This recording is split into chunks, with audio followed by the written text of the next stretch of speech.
नमस्कार, आप देख रहे हैं टॉप 5। एक बार फिर से हम 5 आपको बताएंगे। 5 बजने तक की 25 खबरों का पूरा अपडेट। शुरुआत एक बड़े अपडेट, बड़ी खबर के साथ।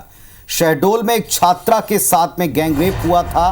पहले आरोपी गिरफ्तार किए गए, उन पर इनाम का ऐलान भी हुआ था और अब अपडेट ये है कि उनके घर पर बुलडोजर चल गया। भारी पुलिस बल की मौजूदगी में 5 आरोपियों के घर पर एक साथ एक्शन हुआ। कोतवाली थाने के कल्याणपुर में कार्रवाई की गई। कल्याणपुर के जंगल में छात्रा को ले जाकर उसके साथ गैंगरेप किया था। वो अपने किसी साथी से वहां खड़े होकर बात कर रही थी और तभी उसे जंगल के भीतर ले जाकर उसके साथ गैंगरेप हुआ था। आरोपियों पर इनाम का ऐलान किया था पुलिस ने। 5 आरोपी पकड़ में आ गए और अब उनके घर पर बुलडोजर चलाए। कोतवाली थाने कल्याणपुर में कार्रवाई की गई। 5 आरोपी के घर बुलडोजर वाली कार्रवाई हुई है।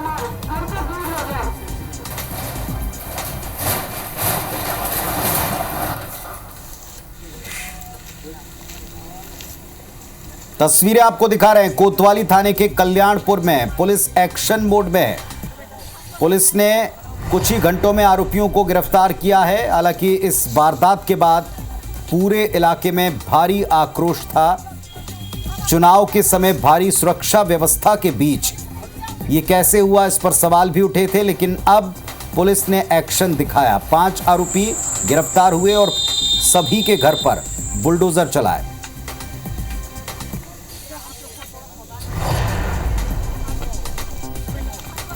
और निर्मल जायसवाल सहयोगी हमारे साथ में जुड़ रहे हैं, उनका रुख करते हैं। निर्मल, ये तस्वीरें दर्शकों को हम दिखा रहे हैं, एक्सक्लूसिव तस्वीरें कि कैसे प्रशासन बुलडोजर लेकर पहुंचा और 5 आरोपी के घर पर यह कार्रवाई की। बताएं जरा, इसका पूरा अपडेट दें। इस घटना के बाद से लेकर अब तक पुलिस के ऊपर सवाल भी थे, लेकिन ताबड़तोड़ कार्रवाई भी है।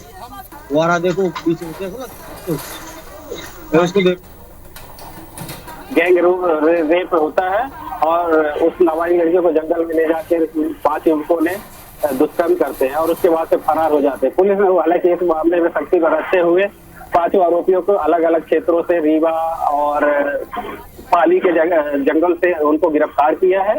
और वहीं एडीजीपी डीसी सागर ने इनके आरोपियों के खिलाफ 30,000 रुपए का इनाम भी घोषणा की थी। ये लाइव तस्वीरें मैं दिखाना चाहता हूँ। ये जो लाइव तस्वीरें हैं और आरोपियों के घर अब ध्वस्त किए जा रहे हैं। ये एसआर निधि गुप्ता है जो आरोपी थे, उनके घर को ध्वस्त किया जा रहा है। यहाँ भारी तादाद में पुलिस बल मौजूद है। हालांकि परिजनों ने इनका विरोध भी किया गया था, लेकिन राजस्व विभाग का कहना है कि ये जो मकान है अवैध रूप से बनाए गए थे, इसलिए इस पर कार्रवाई की जा रही है। जी, तो लाइव तस्वीरें हमारे दर्शकों को हम दिखा रहे हैं। हमारे सहयोगी ने बताया कि वहां 5 आरोपियों के घर बुलडोजर लेकर प्रशासन की टीम पहुंची और जितना अवैध निर्माण था उस सबको ध्वस्त कर दिया। दरअसल ये एक छात्रा से गैंगरेप के आरोपी हैं, जिनको गिरफ्तार करने के बाद, जिनको पकड़ने के बाद अब उनके घरों पर यह एक्शन हो रहा है। ये सीधी तस्वीरें भी हमने आपको दिखाई। छात्रा से गैंगरेप हुआ था और अब आरोपियों की गिरफ्तारी के बाद उनके घरों पर बुलडोजर चला है। बड़ी संख्या में पुलिस बल और प्रशासन की टीम मौजूद है। निर्मल, ये तस्वीरें दर्शकों को आपने भी लाइव दिखाई, हम दर्शकों को बता रहे हैं। आप बताएं, ये पूरा प्रकरण सामने आने के बाद लोगों में भारी आक्रोश था। एक सवाल ये भी था कि जब चुनाव के समय इतनी सेफ्टी, सिक्योरिटी है, हर जगह चेकिंग है, फिर ऐसी वारदात कैसे हुई, इस बात को लेकर गुस्सा था।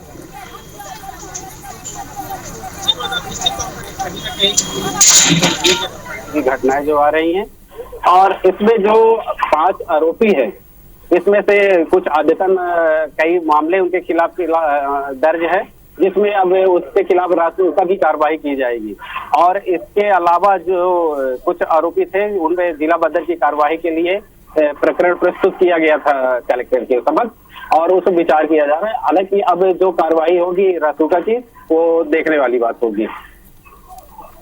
चलिए निर्मल, धन्यवाद आपका, जो आपने हमको वहां से लाइव तस्वीरें दिखाई। फिलहाल लोगों में इस बात को लेकर काफी आक्रोश था। निर्मल बता रहे हैं कि वहां जिला बदर जैसी कार्रवाई इन पर की जाएगी। इसके पहले भी इस पूरे इलाके में सुरक्षा को लेकर के कुछ सवाल उठे हैं, लेकिन अब इस मामले में सख्त एक्शन पुलिस ने लिया है। कोतवाली थाने के कल्याणपुर में जहां ये वारदात हुई थी, वहां आरोपियों के घरों को तोड़ा गया।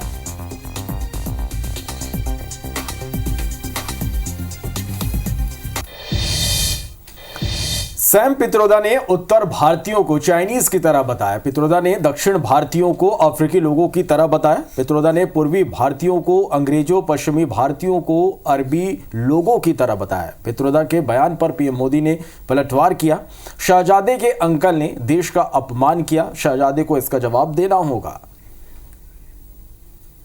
Where people on east look like Chinese, people on west look like Arab, people on north look like, maybe white, and people in south look like Africa.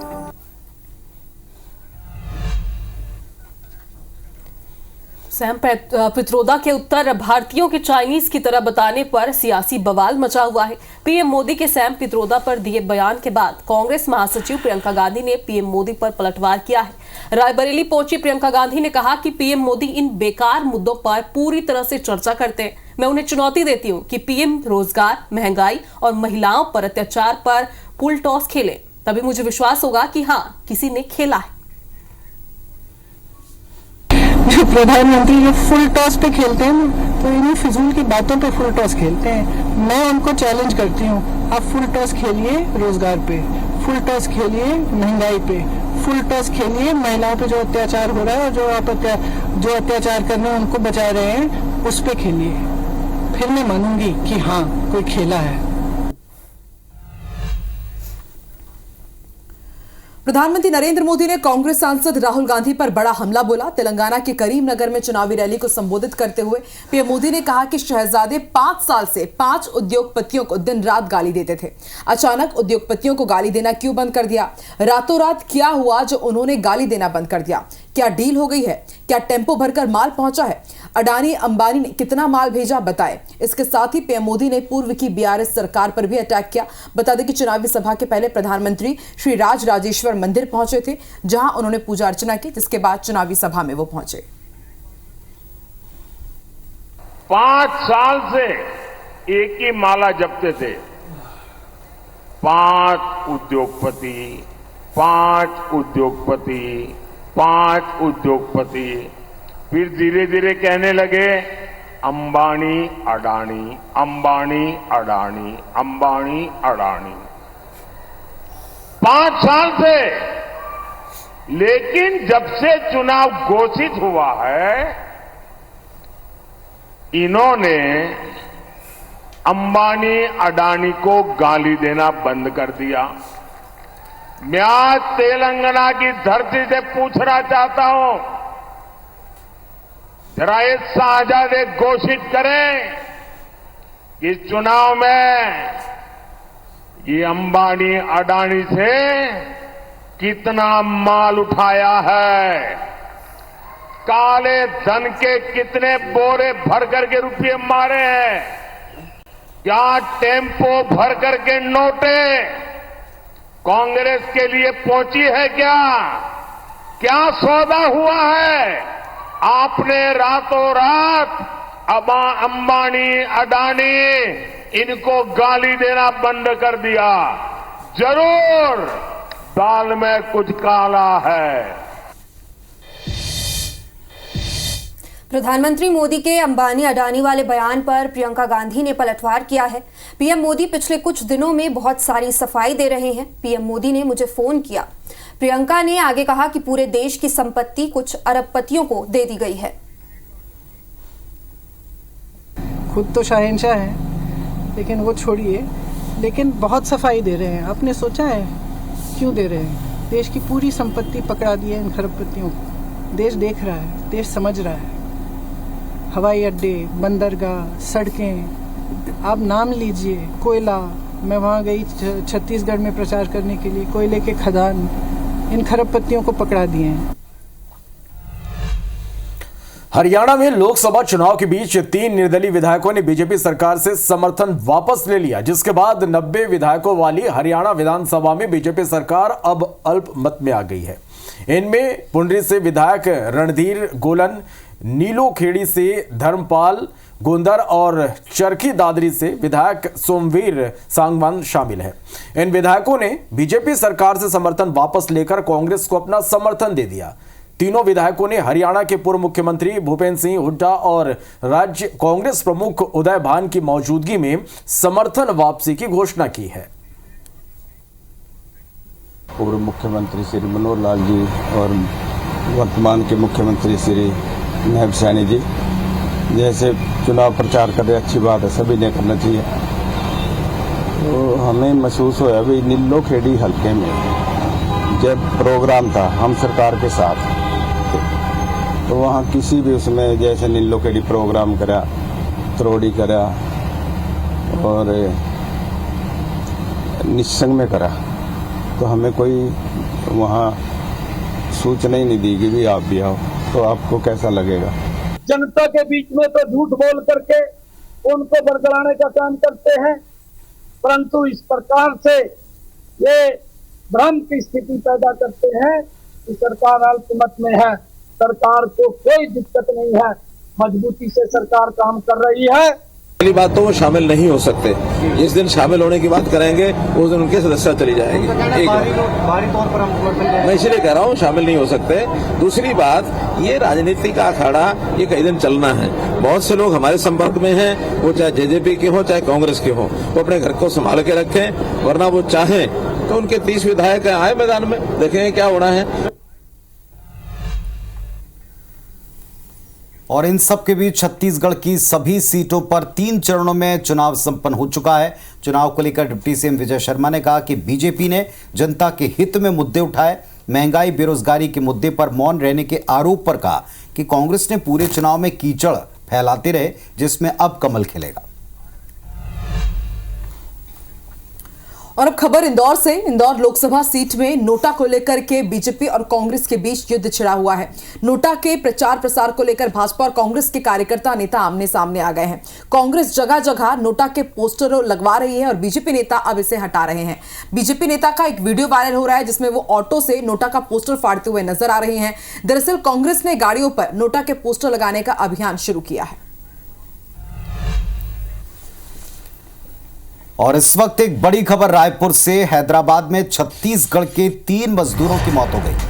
बाचूपल्ली में निर्माणाधीन इमारत ढह गई और इसके गिरने से जो हादसा हुआ, जांजगीर जिले के मजदूर इसकी चपेट में आ गए। ये सभी जांजगीर के रहने वाले थे। घटना पर मुख्यमंत्री विष्णुदेव साय ने दुख प्रकट किया। सीएम साय ने जांजगीर जिला प्रशासन को ये निर्देश दिया है कि हैदराबाद के स्थानीय प्रशासन से संपर्क करें, सामंजस्य बनाएं। मृतकों के परिजनों के बारे में जानकारी जुटाने का निर्देश मुख्यमंत्री दे चुके हैं।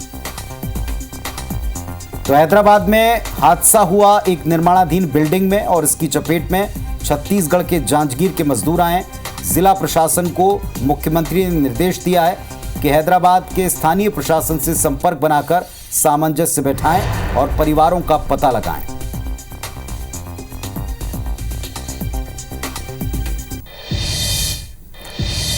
बोर्ड परीक्षाओं के नतीजे कल यानी 9 मई को दोपहर 12:30 बजे जारी होंगे। माध्यमिक शिक्षा मंडल के इस सभागृह में अध्यक्ष रेणु पिल्ले परिणाम घोषित करेंगे।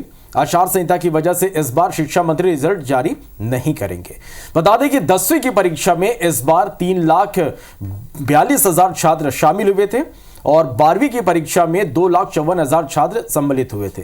परीक्षार्थी अपने परीक्षा परिणाम cgbse.nic.in पर देख सकते हैं। परीक्षा के परिणाम को लेकर अगर छात्र तनाव में हैं तो वे माध्यमिक शिक्षा मंडल के हेल्पलाइन नंबर पर भी संपर्क कर सकते हैं। माध्यमिक शिक्षा मंडल द्वारा हाई स्कूल एवं हायर सेकेंडरी का रिजल्ट कल 12:30 बजे 9 मई को 12:30 बजे माध्यमिक शिक्षा मंडल के सभागृह में जारी किया जाएगा। चूँकि आचार संहिता प्रभावशील है, इसलिए माध्यमिक शिक्षा मंडल के अध्यक्ष द्वारा रिजल्ट जारी किया जाएगा। तीसरे चरण के चुनाव खत्म होते ही एक बार फिर छत्तीसगढ़ में ट्रेनों के रद्द होने का सिलसिला शुरू हो गया है। रेलवे ने एक बार फिर अलग अलग दिनों में कुल 22 ट्रेनों को रद्द कर दिया है। रेलवे की माने तो नागपुर डिवीजन में काम की वजह से इन ट्रेनों को रद्द किया गया है। इनमें से कुछ ट्रेनें तो महीने के आखिर में 11 से 12 दिन तक रद्द रहेंगी। दरअसल दक्षिण पूर्व मध्य रेलवे के नागपुर रेल मंडल के नेताजी सुभाष चंद्र बोस रेलवे स्टेशन में LHS पुशिंग का काम किया जाएगा। इसके चलते बिलासपुर, रायपुर और नागपुर रेल मंडल की 22 ट्रेनों के साथ साथ जोन से गुजरने वाली ट्रेनें भी प्रभावित होंगी। इनमें 3 एक्सप्रेस ट्रेनें और 19 मेमू पैसेंजर ट्रेनों के साथ रीवा, बालाघाट सहित अन्य रूट की ट्रेनें भी शामिल है।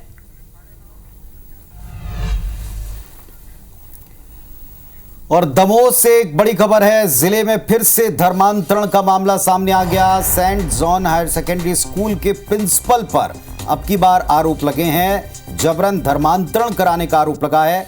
मुस्लिम बच्ची का ईसाई धर्म में धर्मांतरण कराने का प्रयास हुआ है। बच्ची के परिजनों ने DEO से इसकी शिकायत कर दी।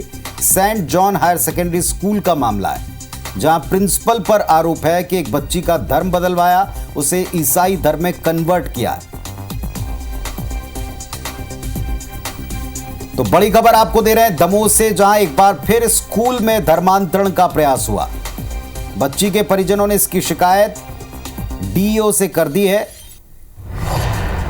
इस मामले में प्रिंसिपल के ऊपर आरोप है कि उन्होंने धर्मांतरण का प्रेशर बनाया, ईसाई धर्म में परिवर्तित कराया। सेंट जॉन स्कूल है जहां प्रिंसिपल पर यह गंभीर आरोप लगा है।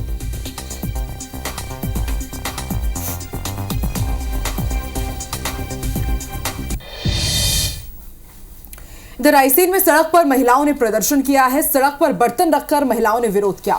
दरअसल मूलभूत सुविधाओं को लेकर के महिलाएं विरोध प्रदर्शन करने के लिए मजबूर हुई।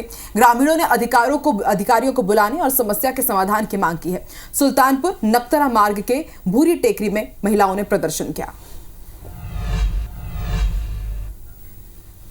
बैतूल में मतदान दल को लेकर लौट रही बस में आग लगने के मामले में जिला प्रशासन ने जांच रिपोर्ट चुनाव आयोग को भेज दी है। प्रशासन ने क्षतिग्रस्त हुई EVM मशीनों को लेकर चुनाव आयोग और एक्सपर्ट टेक्नीशियन से सुझाव मांगे हैं। चुनाव आयोग के निर्देश के बाद ही क्षतिग्रस्त EVM को लेकर नए दिशा निर्देश जारी किए जाएंगे। बता दें, बीती रात मतदान दल को लेकर वापस आ रही बस में गोला गांव के पास आग लग गई थी। बस में 36 मतदान कर्मी सवार थे, साथ ही पोलिंग बूथ की सामग्री भी रखी हुई थी। वहीं घटना में 4 पोलिंग बूथों की EVM क्षतिग्रस्त हो गई थी, जिसको लेकर जिला प्रशासन ने चुनाव आयोग से दिशा निर्देश मांगे थे। जबलपुर में एक बदमाश ने अपनी दहशत फैलाने के मकसद से एक घर में बमबाजी की और भागते हुए हवाई फायरिंग भी की। इससे ठीक पहले बदमाश ने घटनास्थल के पास स्थित एक मंदिर में पूजा की और इसके बाद घटना को अंजाम दिया। घटना का CCTV फुटेज भी सामने आया है। घटना जबलपुर के धमापुर थाना क्षेत्र के भारत सेवक समाज स्कूल के पास की है। पीड़ित ने मामले की शिकायत धमापुर पुलिस थाने में की है। फिलहाल पुलिस ने मामले में शिकायत दर्ज कर ली है और आरोपी को जल्द से जल्द गिरफ्तार करने की बात कही है। प्रसूता के इलाज में लापरवाही और मौत के मामले में सतना के श्रीजी कान्हा हॉस्पिटल को सील कर दिया गया। दरअसल 19 अप्रैल को सतना के प्राइवेट अस्पताल श्रीजी कान्हा में एक प्रसूता की मौत हो गई थी, जिसके बाद परिजनों ने इलाज में लापरवाही का आरोप लगाते हुए हंगामा किया था। मामले में जांच में पता चला कि जिला अस्पताल के डॉक्टर सुनील पांडे ने श्रीजी नर्सिंग होम में मृतिका पिंकी का सीजर किया। सीजर के 10 घंटे बाद प्रसूता की मौत हो गई। मामले में डॉक्टर और श्रीजी हॉस्पिटल के संचालक को नोटिस दी गई, जिसके बाद स्वास्थ्य विभाग की टीम ने आगामी आदेश तक अस्पताल को अब सील कर दिया है। एक महिला की मौत हो गई है।